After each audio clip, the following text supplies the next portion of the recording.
Hello, magandang araw po sa ating lahat. Ito po ang inyong lingkod. Once again, ang munting tinig ng ordinaryong Filipino all the way from Sultan Kudarat. Kamusta kayo dyan ha? Sa ating mga kababayan from Luzon, Visayas, and Mindanao, saan mang sulok ng mundo, saan mang sulok ng mundo makaabot itong ating pakikibaka para sa pagpapaliwanag sa taong bayan na suportahan po natin ang ating gobyerno. Ngayon, kung kayo po ay bago sa ating Munting Tinig channel, huwag kalimutan mag-like, mag-share, and subscribe. And please don't forget to click the notification bell para updated kayo every time na magkakaroon po tayo ng mga activity katulad ng pag-post sa ating community, pag-livestream, and pag-upload ng mga short videos. Okay?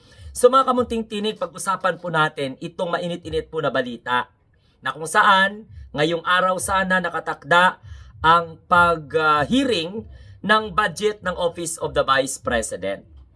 Ang tapang-tapang ng staff ng Office of the Vice President na magpahayag ng kanilang pondo sa media. Okay?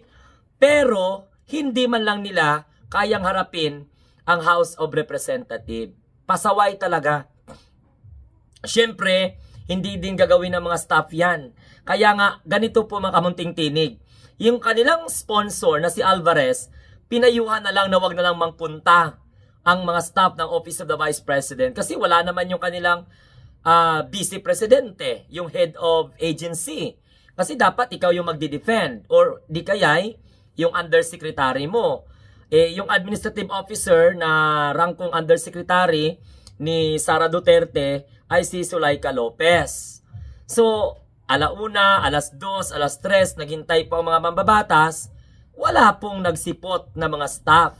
Kahit na, alam mo, hindi naman sana sila payuhan na wag na lang kayo due technicality, di ba?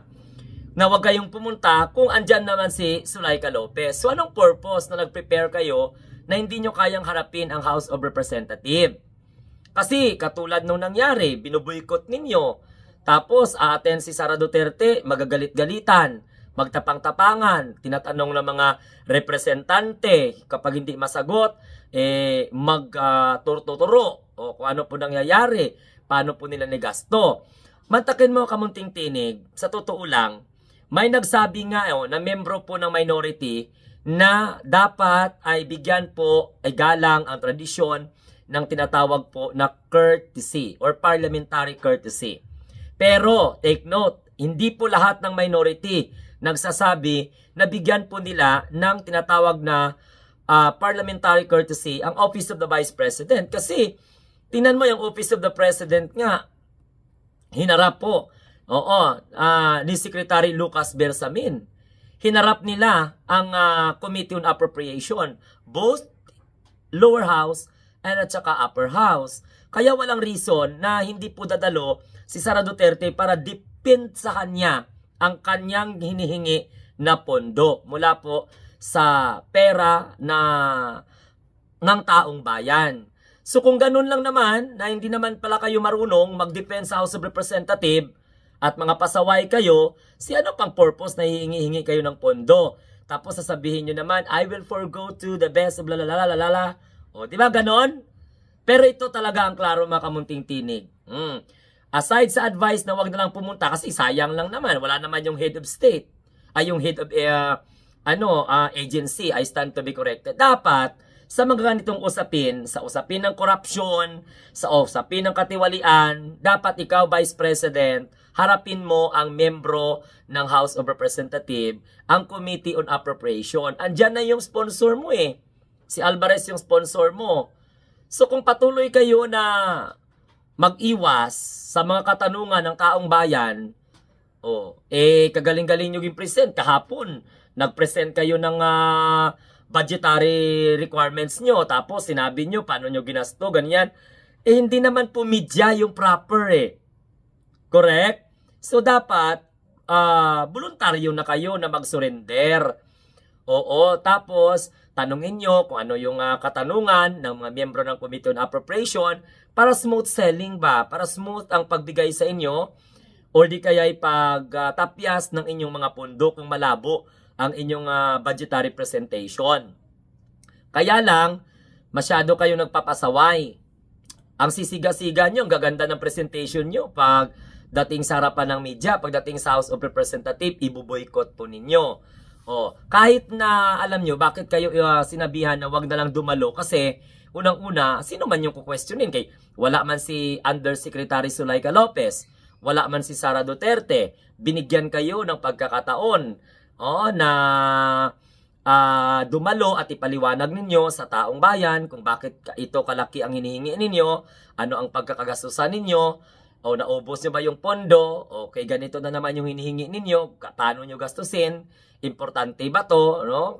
Para hindi po magkaroon ng realignment of budget sa opisina ninyo. So dapat you should defend your budget. Ang problema hindi yan siguro yung advice na wag dumalo si Sara, wag dumalo si Zuleika kasi maka-question. Normal lang naman yun. Normal lang naman yun. May mga accountant kayo, lahat-lahat, piniprepare ninyo. Ang parliamentary courtesy, sa totoo lang, ang Office of the President nga, andyan halos lahat ng staff ng Office of the President, represented by Secretary Lucas Bersamin as an alter ego. So, kung ang opisina nga ng Pangulo ng Republika ng Pilipinas, hinaharap ang taong bayan, sinasagot ang samot-saring katanungan, bakit ganito kalaki ang kanilang pondo, bakit ganito kalaki ang kanilang pinundo sa programa, kayo pa sa Office of the Vice President. So ano na lang pala, hingi na lang pala kayo ng pondo, ipapasa nyo na lang, tapos i-defend, mahihirapan yung sponsor ninyo dyan na si Jose Alvarez. Ano pa yan nagulat ako kasi may nag-motion na parliamentary courtesy na hindi na sila tanungin ba. Pagsipot nila, hindi na sila tanungin. Okay, pero hindi naman ganun ang nangyari sa Office of the President. Kahit na nag-present ang Office of the President bago po magdesisyon ang committee na i-adapt nila o i-approve nila ang kanilang ang kanilang pondo sa committee level. Paano ngayon yan ang opisina ni Sara Duterte? Ang opisina ni Sara Duterte na Vice President na magaling, inaayos naman daw ang paggasto ng pondo ng taong bayan, bakit po na hindi nyo ipadala ang inyong undersecretary? Kasi si Zuleika Lopez man yung undersecretary. At bakit hindi po si Sara Duterte ang dumalo kung nandito lang naman siya Pilipinas? Maliban lang kung nag-travel na naman abroad ang latagaw ninyo o lakwatsera na Vice President, talagang hindi talaga siya makakapunta. Pero hindi naman kailangan na pumunta siya, magpadala siya ng napakataas na staff ng kanyang opisina kung ayaw niyang dumalo. Andyan naman yung undersecretary niya na may kaalaman para po sa pag-prepare ng kanilang pondo para transparent, para maging maganda yung takbo ng tanungan at ng sagutan at ang taong bayan ma-assist whether ay tama i-approve natin o kailangan dagdagan o kailangan bawasan. Kasi sa usapin ng corruption ngayon, ibubuykot mo o hayaan mo dyan sa mga staff mo. Anong malay ng mga staff niyo dyan kung walang pong mga matataas na opisyal under the Office of the Vice President? I didn't prejudice, I didn't prejudice the capacity of Office of the Vice President staff.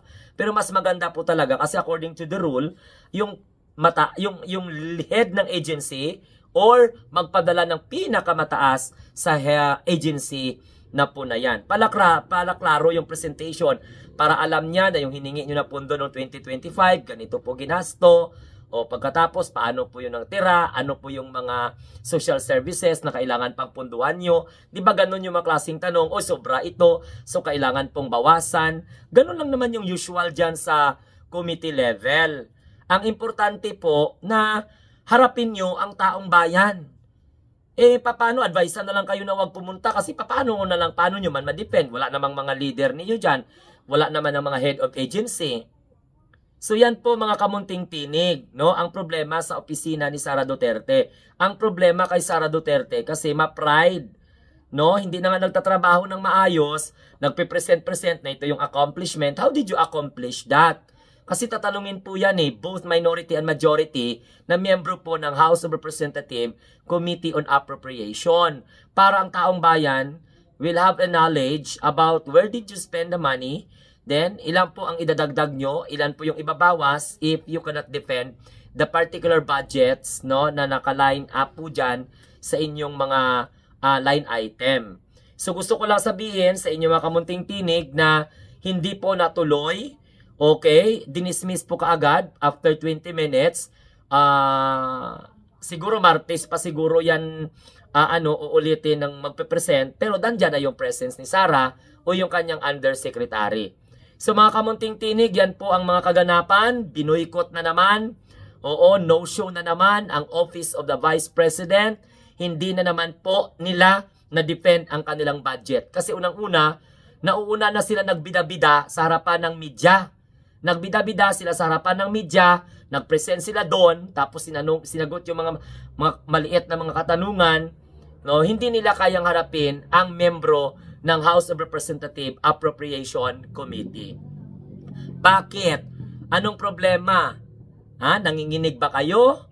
Nagdadalawang isip ba kayo?